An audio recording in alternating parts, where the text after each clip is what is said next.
voir son père pleurer.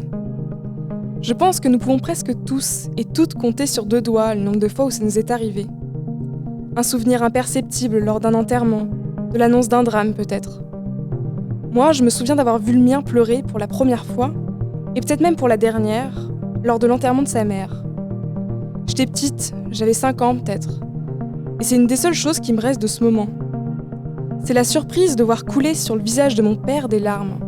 Le choc de voir apparaître une faille sur cette figure que je pensais infaillible.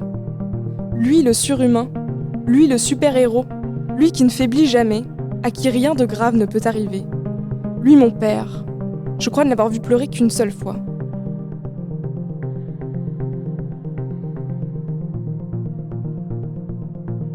Pourquoi les hommes ne pleurent-ils jamais ? Pourquoi dans les Disney que l'on regardait enfant, on voyait tout le temps les princesses pleurer, mais jamais les princes ? Moi, je me souviens d'une phrase que me disait tout le temps ma mère quand j'étais petite. Si un homme pleure, c'est qu'il a vraiment mal. Est-ce que les hommes sont vraiment nés avec cette insensibilité ? Avec cette capacité à rester de marbre en permanence ? D'où ça leur vient ? Dans cet épisode, nous parlerons socialisation, colère et parentalité. Comment le comportement de nos parents peut-il façonner nos destinées émotionnelles ?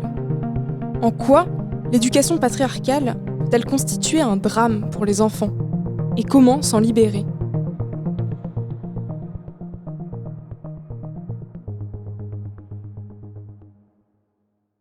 Nous avons décidé de nous focaliser dans ce podcast sur le vécu des hommes, par souci de temps et de cohérence. C'est pour cette raison que vous nous entendrez très peu parler de celui des femmes. Ça n'est pas par minimisation ou ignorance, mais seulement par un choix de ligne éditoriale. Aussi, il faut préciser que le point de vue sur lequel nous allons baser notre propos est celui de 7 personnes que nous avons interviewées pour ce podcast, soit des hommes cisgenres ayant entre 21 et 32 ans, principalement hétérosexuels. Nous avons donc conscience des biais possibles par manque de représentativité, mais nous pensons que le propos de Bell Hooks, sur lequel nous allons également nous appuyer, est assez universel. Ce qui peut être vu comme des généralités est en fait une vérité sociologique, qui se veut assez globale pour pouvoir mieux analyser la réalité. Il faut donc préciser qu'il existe de nombreuses exceptions à ce que l'on va dire, et que peut-être, en tant qu'homme, vous ne vous sentirez pas concerné. Notre but est juste de fournir des outils d'analyse et des expériences qui peuvent résonner en chacun et chacune, vous permettant peut-être d'adopter un regard nouveau sur les choses. Nous espérons de tout cœur que cet épisode vous plaira. Et nous vous souhaitons une bonne écoute. Je suis Elisabeth. Je suis Odonella. Et bienvenue dans Sincère Life.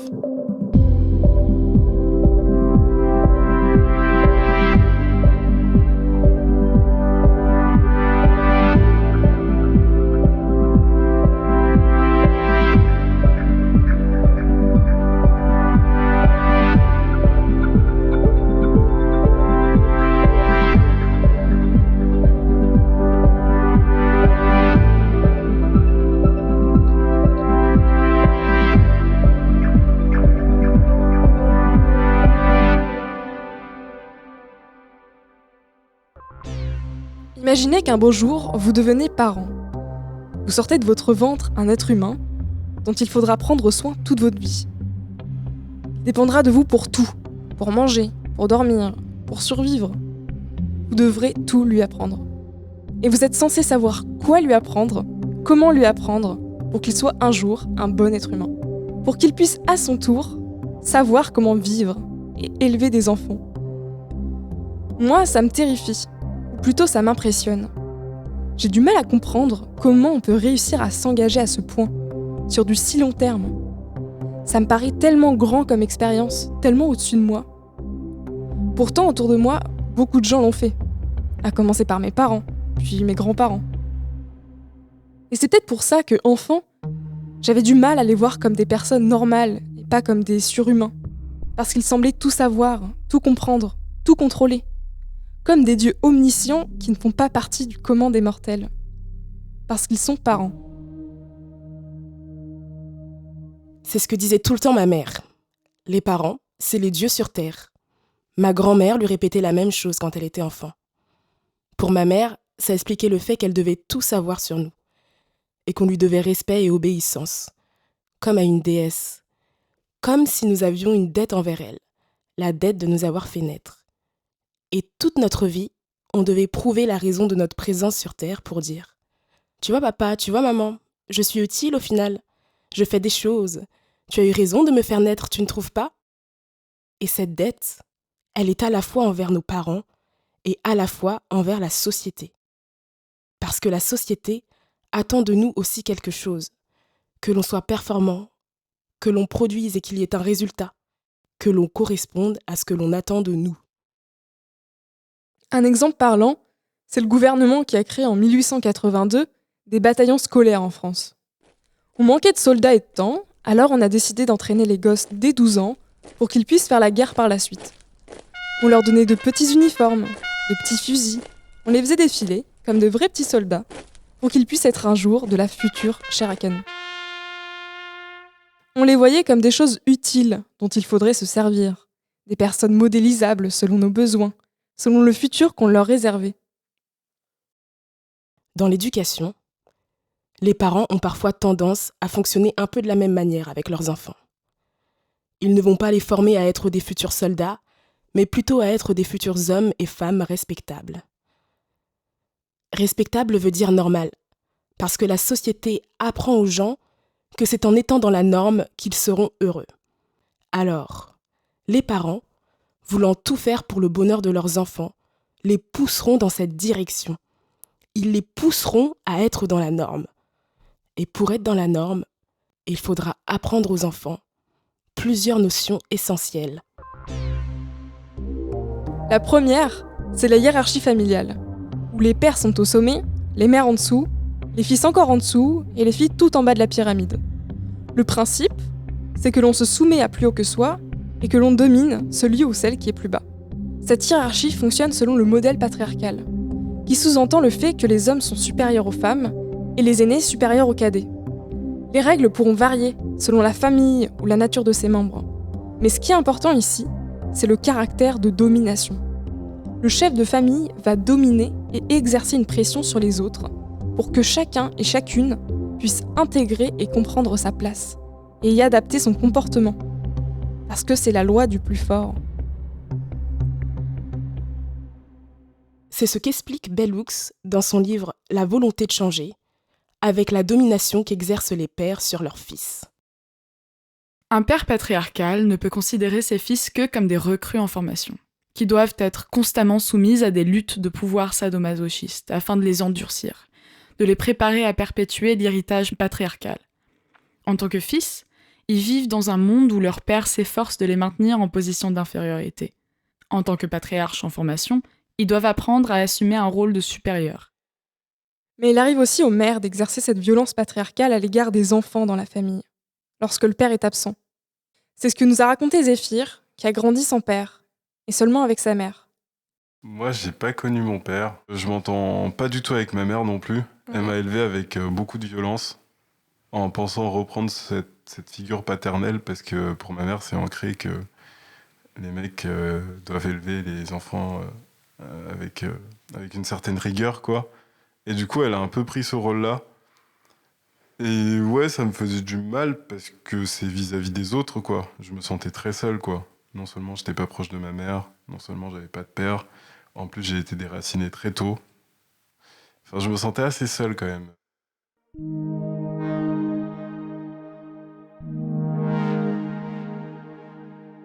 Elias aussi a grandi sans son père. Et sa mère regrettait le fait qu'il n'y ait pas d'homme à la maison pour imposer ce cadre, cette soumission.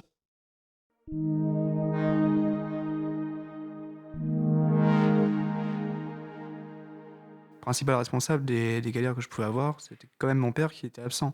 Mais malgré tout, pendant pas mal de temps, je l'ai laissé dans un beau rôle, en fait. Enfin, tu le laisses dans cette place-là parce que c'est toujours cool. Et puis, en fait, c'est un type extrêmement sympathique. Tu vois, enfin, il se fait pote avec tout le monde et tout ça. Mais je pense que c'est un peu cette dernière génération d'hommes qui ont pu avoir des gosses et se barrer, enfin faire ça sans en avoir rien à foutre. Et je pense que c'est des trucs qui doivent sans doute encore arriver, quoi, mais un petit peu moins, tu vois. Je pense que t'as pas le même rapport, tu vois. La garde, enfin, est systématiquement confiée à la mère, quasiment, tu vois. Enfin. Et du coup, ouais, ça a mis pas mal de temps. Et du coup, à l'adolescence, je me suis un peu construit contre. Et moi, ça a joué. Je pense que ouais, je recherchais une figure paternelle, mais plus un truc contre lequel me cogner, quoi. Parce que ma mère, pour le coup, bon, elle faisait un peu avec ses armes et tout ça. Mais à l'adolescence, moi, j'ai commencé à m'affirmer, enfin, à essayer de tester les limites et ce genre de choses. Et elle trouvait pas forcément les réponses. Et elle m'a dit un paquet de fois, ah, s'il y avait un homme ici, je verrais, ce serait différent. Et du coup, enfin, j'ai fait toutes les conneries possibles. Je me suis fait virer de tous les lycées. J'ai eu des petits problèmes avec la loi, des trucs comme ça. Et ouais, tu cherches un truc, tu cherches à provoquer ou au moins attirer l'attention, quoi, tu vois. Et du coup, je pense que ça vient de là, enfin. C'est pas sans tout expliquer, bien sûr, mais il y a une grosse part, tu vois, quand même.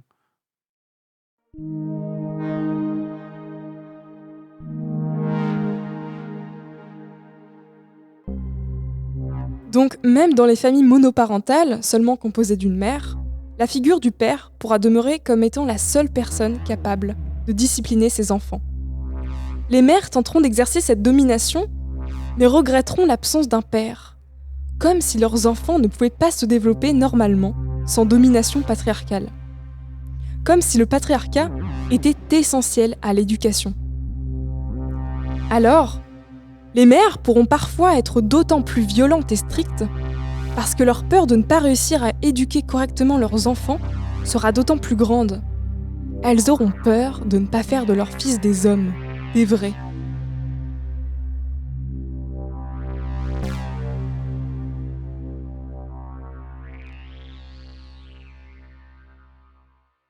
Vous avez déjà sûrement entendu que les hommes devaient être forts, qu'ils ne devaient pas pleurer, qu'ils devaient se débrouiller tout seuls. Tous ces stéréotypes sont la ligne de conduite à suivre pour beaucoup de parents concernant l'éducation de leurs fils. Ils veulent que leur fils représente le modèle du mâle alpha, parce que c'est ce qui est valorisé en société, c'est ce que l'on admire. Ils veulent que leurs enfants soient au choix des Rambo, des Steve Jobs, des loups de Wall Street.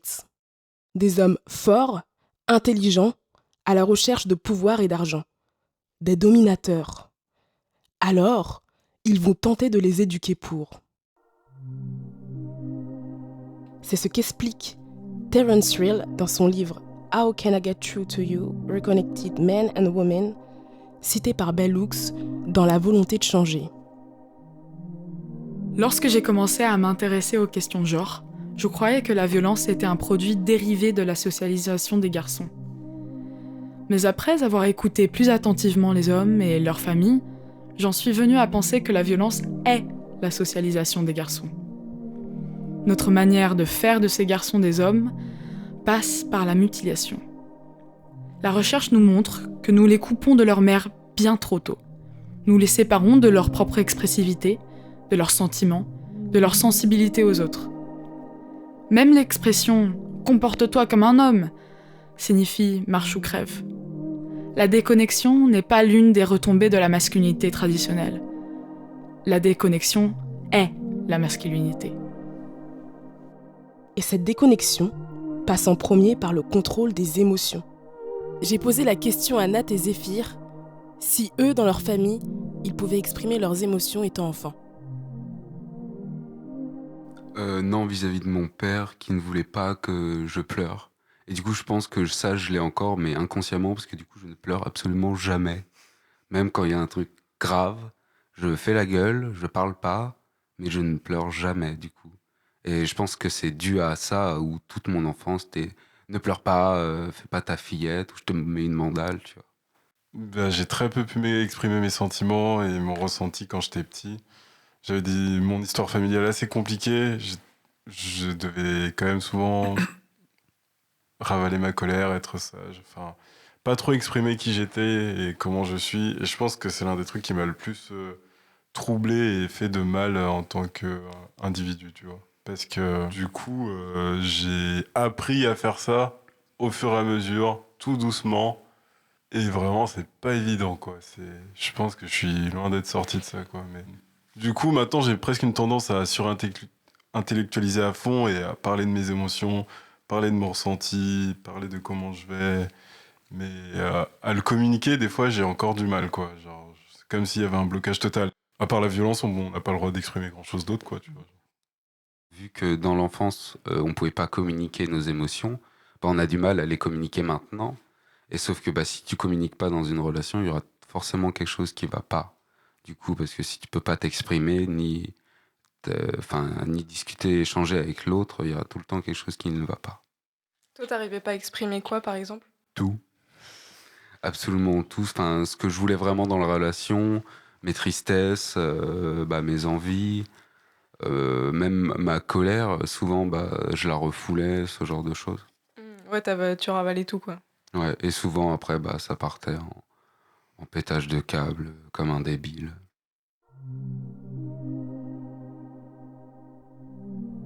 Cet endurcissement pousse donc les jeunes garçons à intégrer le fait qu'ils ne sont pas censés ressentir certaines émotions, comme la tristesse. Parce que ressentir de tels sentiments, ça serait être faible, et ça voudrait dire qu'ils ne sont pas à la hauteur de ce que l'on attend d'un homme. Ils vont enfouir ces sentiments au fond d'eux et en avoir honte. Ils vont masquer ces émotions indésirables avec d'autres, plus acceptables, comme la colère. J'ai été longtemps assez violent et impulsif, que ce soit à me battre avec d'autres garçons, à frapper des murs, vraiment un comportement juste toxique et violent. On présente donc aux jeunes garçons comme seul moyen de déverser leurs sentiments la violence, la colère ou l'indifférence. Parce qu'on ne veut pas considérer leurs émotions pour ce qu'elles sont vraiment. On préfère les négliger et que leur frustration et leur tristesse deviennent de la haine, quitte à s'en servir, comme l'explique Bellux. Les explosions de rage chez les garçons sont le plus souvent considérées comme normales, car le patriarcat justifie depuis longtemps la mauvaise conduite chez les garçons adolescents. Boys will be boys. Le patriarcat suscite une rage chez les garçons, mais la retient comme une ressource à exploiter plus tard en vue d'un usage ultérieur, lorsque les garçons deviendront des hommes. En tant que produit national, cette rage peut être recueillie pour promouvoir l'impérialisme, la haine et l'oppression des femmes et des hommes dans le monde entier. Cette rage est nécessaire si l'on souhaite faire de ces garçons des hommes prêts à voyager dans le monde entier pour faire la guerre sans qu'ils exigent jamais que l'on trouve d'autres moyens de résoudre les conflits. Et quand bien même les garçons voudraient faire autrement, ils auraient très peu de modèles masculins vers lesquels se tourner, concernant la manière de gérer leur chagrin de façon saine. La plupart du temps, leur père n'exprime aucune émotion et ne laisse rien transparaître. Ou alors, ils tentent de résoudre les conflits par la violence. J'étais le plus proche des 4 gosses qu'il a eu avec ma mère. Et j'ai même vécu seul avec lui pendant quasiment 1 an. Du coup, j'avais vraiment une relation très, très, très proche avec mon père. Il me refusait rien, mais en même temps, il me frappait. Donc, c'était un peu 50-50, quoi. Il est grand, il est fort, il est maçon. Il a toujours fait ce qu'il voulait faire. Mais maintenant, il est en prison. Du coup, la figure qu'il est, ça s'est enlevé, quoi. Je l'ai toujours admiré. J'étais en mode, je veux devenir comme lui. Je veux être dans cette optique-là, de faire ce qu'il fait, d'avoir la mentalité qu'il avait. Quelqu'un qui allait toujours de l'avant, dès qu'il avait quelque chose à faire, par tous les moyens, il réussissait, même s'il devait se mettre à dos un peu les gens. Et ça l'a amené à faire des conneries. Avec tout ce qui s'est passé, la vision que j'ai de lui est plus du tout la même. Et du coup, ça rentre plus du tout en compte quand je pense à une figure d'homme. Et du coup, j'ai plus de figure sur qui me tourner quand je pense à une figure homme. Parce que maintenant, en quoi elle a changé, du coup, cette vision que t'avais de ton daron par rapport à quand t'étais petit? Avant, je l'admirais. Avant, c'était mon père. Maintenant, c'est un tueur. Du coup, j'ai que de la haine envers lui. Du coup, tout le côté paternel et amour a complètement disparu.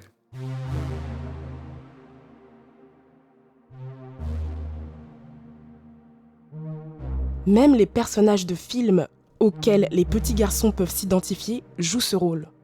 James Bond, c'est le pire. Tout est simple pour lui, il est dominant, il s'accapare tout, les femmes tombent sous sa main, et même si elles veulent pas, tant pis, il peut les rattraper, les ramener vers lui, les galocher de force, c'est pas grave. Martin, lui, nous avait parlé de Kurt Cobain, qu'il admirait à l'époque. C'est un modèle un petit peu alternatif de la masculinité, certes, sans abdominaux visibles ou domination flagrante. Mais là encore, Kurt Cobain a fini par mettre fin à son chagrin par la violence. Non pas envers les autres, mais envers lui-même, en mettant fin à sa vie. Alors, vers quelle figure masculine les garçons peuvent-ils se tourner lorsqu'ils sont tristes et qu'ils ne peuvent exprimer cette tristesse auprès de personne ? Quelle figure accepte sa tristesse telle qu'elle et décide de la gérer sainement plutôt que de déverser sa colère, de ressentir ce chagrin sur les autres ?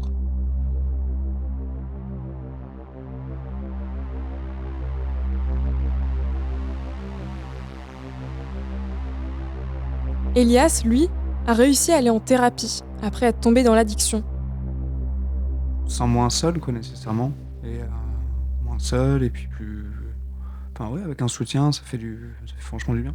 D'où l'importance du groupe, mais à une époque, je me ressentais pas capable de forcément exprimer tous mes sentiments. J'avais pas forcément les personnes autour, et je suis allé voir un psy, en fait, ça fait du bien. Mais pour la plupart, demander de l'aide relève de l'impossible. Parce qu'ils ont appris toute leur vie qu'en tant qu'hommes, ils devaient être indépendants des autres. Ils devaient se débrouiller tout seuls. Alors, demander de l'aide serait vu comme une faiblesse. Ce qui fait que même en parler entre amis devient quelque chose d'impossible. C'est le cas pour Robin, qui ne trouve pas d'amis avec qui se confier sincèrement sur ses émotions, avec qui il se sentirait totalement en confiance et dans une zone de non-jugement. Je pense avoir un peu plus de mal à me confier avec mes fréquentations de skateurs, parce que du coup c'est un milieu assez pudique là-dessus, finalement. Voilà. Ouais, sur l'idée de la peur, de la douleur, de tout Ouais, ce qui c'est rend un ça, peu de vulnérable. ressentir des trucs et d'être effleuré par des choses qui peuvent être par exemple sentimentales. Et du coup, comme je fais beaucoup de skate, je fréquente beaucoup ces gens-là, et je me sens souvent seul parce que je peux pas leur parler, tu vois. En gros, c'est ça.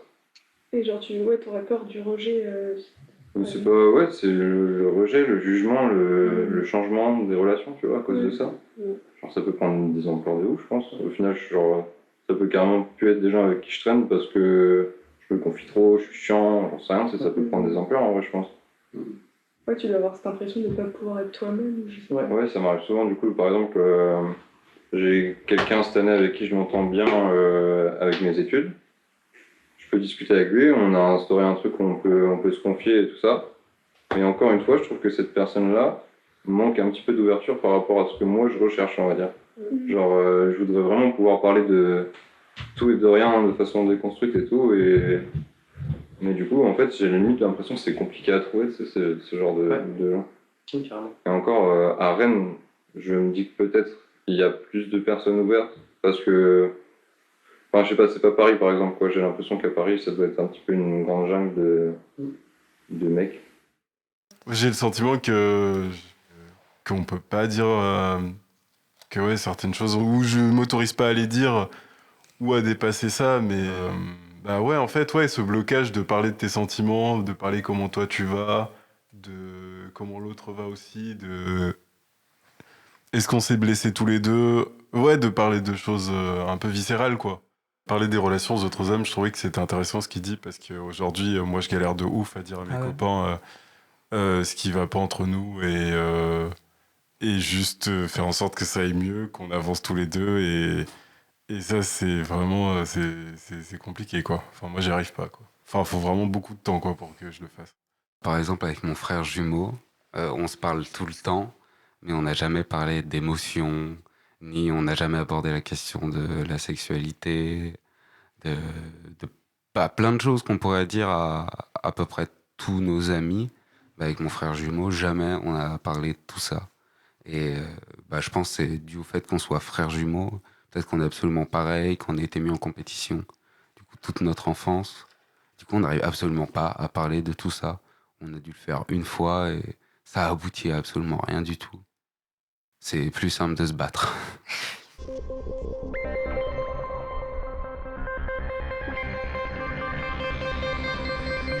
Le manque de conversation profonde laisse donc un sentiment de solitude chez les hommes.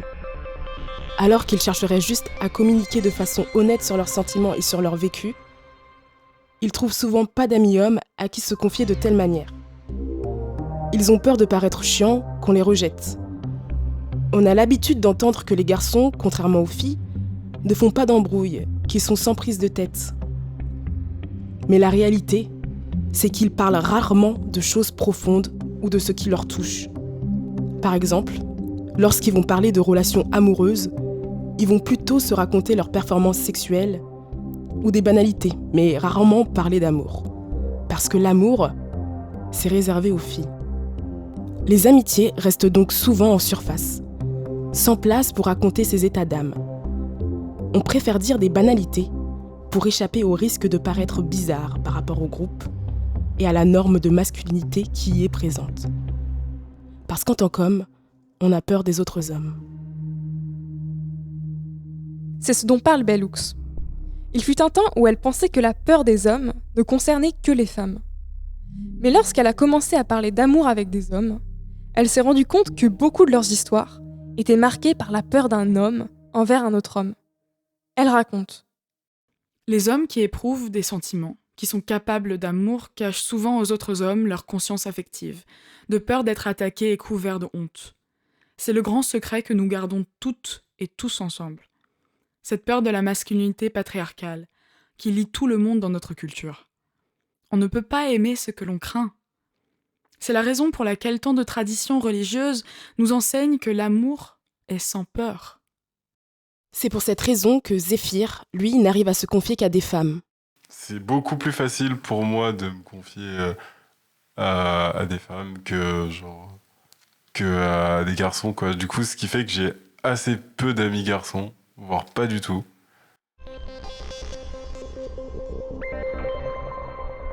Parce que c'est dans la honte que vivent les hommes. La honte de leurs émotions, de leurs sentiments, d'eux-mêmes. La plupart ne s'assument pas. Ils masquent leur authenticité avec des performances, que ce soit de virilité, de violence, de colère ou même d'indifférence. Ils ont tellement peur de ne pas correspondre à l'image de l'homme patriarcal qu'ils préfèrent passer leur vie dans la souffrance et dans le mensonge, dans la honte d'eux-mêmes. Ça fait que beaucoup d'hommes ne parviennent jamais à se connaître réellement, parce qu'ils ont peur de partir à leur propre découverte. Ils redoutent leur vraie personnalité, parce qu'ils ont peur qu'elle soit trop en décalage avec ce qu'on attend d'eux en tant qu'hommes. Ils ont peur de ce qu'on pourrait dire d'eux. Trop féminin, trop sensible, trop fragile. Parce que depuis qu'ils sont petits, c'est souvent comme ça que les personnes de leur entourage jugeaient les hommes qui n'étaient pas dans la norme. Alors, comment oser être soi-même avec ses failles, ses émotions, sa vraie personnalité, si on sait qu'à la fin, on pourrait s'attirer le rejet, l'humiliation ou la violence de la part des autres? Et ça, même de la part de ceux qu'on aime le plus. Comment avoir le courage d'être soi, dans un environnement et une société qui font tout pour qu'on ne le soit pas, qui font tout pour nous décourager d'être nous-mêmes? Bell Hooks évoque ce sujet dans La volonté de changer. Elle cite l'auteur Seidler qui affirme à propos des hommes. La seule chose que nous apprenons du moi, c'est qu'il est une chose que nous devons soumettre à un contrôle serré, car il risquerait sinon de bouleverser nos plans. Nous ne nous laissons jamais vraiment la chance de mieux nous connaître ou de développer un meilleur contact avec nous-mêmes, dans la mesure où tout cela menacerait le contrôle qui définit notre masculinité telle qu'on nous l'a enseignée. Nous nous sentons piégés et nous ignorons que nous sommes constamment en train de refermer ce piège sur nous-mêmes. Bell Hooks commente cet extrait en prenant pour exemple le comportement des hommes entre eux. Elle dit à propos d'eux: Ils se rapportent les uns aux autres de manière scénarisée et limitée, en veillant à rester dans les limites affectives fixées aux hommes par la pensée patriarcale. Les règles de la masculinité patriarcale leur rappellent qu'il est de leur devoir d'homme de refuser de nouer des liens.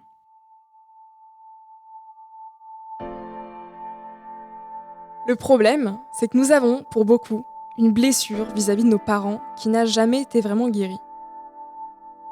C'est ce qu'explique Lise Bourbeau dans son livre Les 5 blessures qui empêchent d'être soi-même. Selon elle, la plupart des gens sont atteints d'une ou plusieurs blessures qui ont été commises pendant la petite enfance.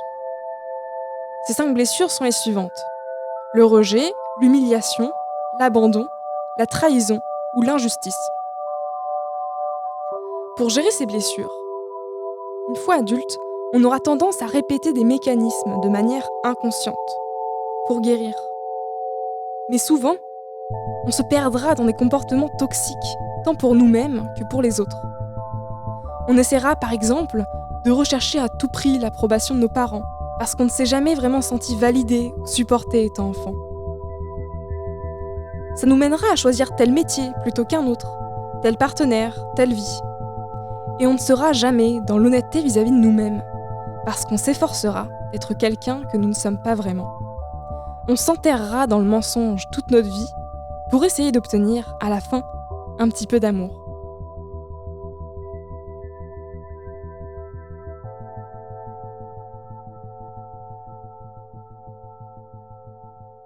Parce qu'enfant, on a manqué de cet amour, qu'il soit parental ou seulement paternel ou maternel.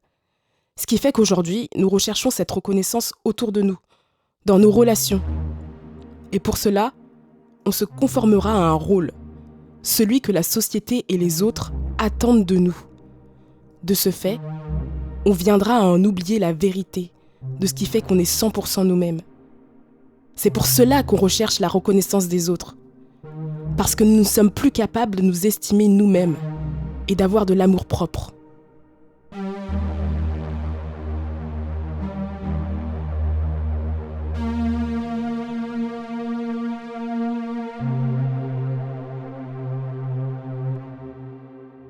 Et pour les hommes, cet amour-propre peut être d'autant plus difficile à trouver par le caractère superficiel qu'il peut revêtir.